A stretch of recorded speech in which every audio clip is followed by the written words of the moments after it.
Of all of the vehicles which I talk about in terms of them potentially coming back from the GT6 days, I think this one is almost a given. It has so many things going for it that it actually shocks me that it wasn't in the leaked data mining list, especially when a similar fan favourite vehicle was leaked. The BMW E60, aka the V10 generation M5. Of course, tons of people want that car back. It's up there with stuff like the Evo 9 and the Evo 8 were, in terms of having that kind of four-door fervour. Before that, of course, the Lexus LFA. It wasn't necessarily as popular or as requested, but I would definitely see plenty of M5 love in the comments. The C63, not quite as much, but this was a really, really useful car, and a really, really popular one as well in the days of GT6. In fact, for those who played the game at the time, you will probably remember this being the quickest super saloon in the game, and if I recall correctly, I'm pretty sure it was the most powerful as well. Something like 1,073 horses, I think it was, fully built, and like a 275-mile-an-hour car without NOS or slipstream, which was legitimately quicker than some supercars. Plus, of course, it was already a premium, it had visual upgrades, it was a newer addition to the series and to the game, so it has pretty much everything working in its favour. Even on paper, with its standard numbers, it's not overly expensive by Mercedes standards. In Gran Turismo, Mercs do tend to be fairly expensive cars, especially in the earlier days of the franchise, but it's just over 100 grand. 104,000 isn't that crazy. 6.2 litre V8, 450 horses, just over 440 foot-pounds of torque, and it's not even crazy heavy either. I mean, 1,730 kilos is no lightweight, but for a big V8 super saloon, that's not too bad really, especially when you can make it as quick as this one can be.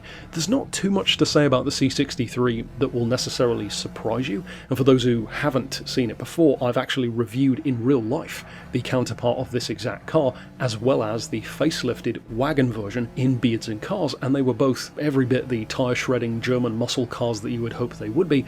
And the one thing which I think is kind of working against this car's favour is the fact that we do of course have, which I also reviewed recently, the C63S AMG in GT7 already, but that's a much newer car. It's the coupe version, it looks nothing like this, it performs nothing like this, and it's no way near as OP in comparison to what this one is within its class. If you compare the C63 Coupe to most other coupes in the game, well, just put it up against a C7 Corvette or a Nissan GTR, and it's going to struggle once any kind of tuning is applied. Don't get me wrong, it's a good car, but it's not on their level, fully built. This one, on the other hand, well, as I said, it was the king in its class. It didn't quite have the four-wheel drive advantage of an Evo or an Audi RS6, but it more than made up for it in most circumstances, to the point where it legitimately was one of the most common super saloons to see in online lobbies, aside from maybe Subarus and Evos, which are just always solid all-rounders anyway. This car is so high on the list in terms of ones which I think have such a good chance of coming back,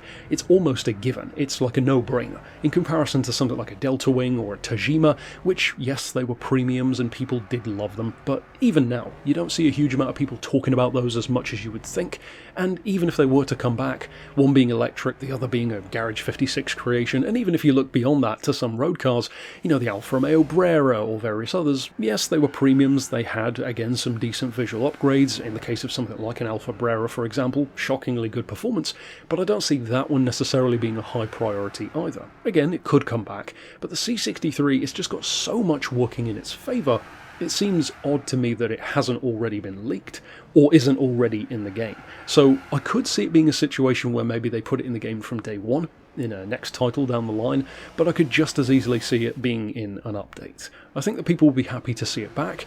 The only thing is, now that we can do motor swaps, especially with stuff like Challenger, you know, Demons and Charger Hellcats and stuff like that in the game, it wouldn't necessarily be as OP as it used to be, but it would still be a hell of a machine to drive. So like I said, check out those real-world reviews if you're interested in comparing it to the real car, and of course I'll see you next time with more GT6, but for now, thanks for watching.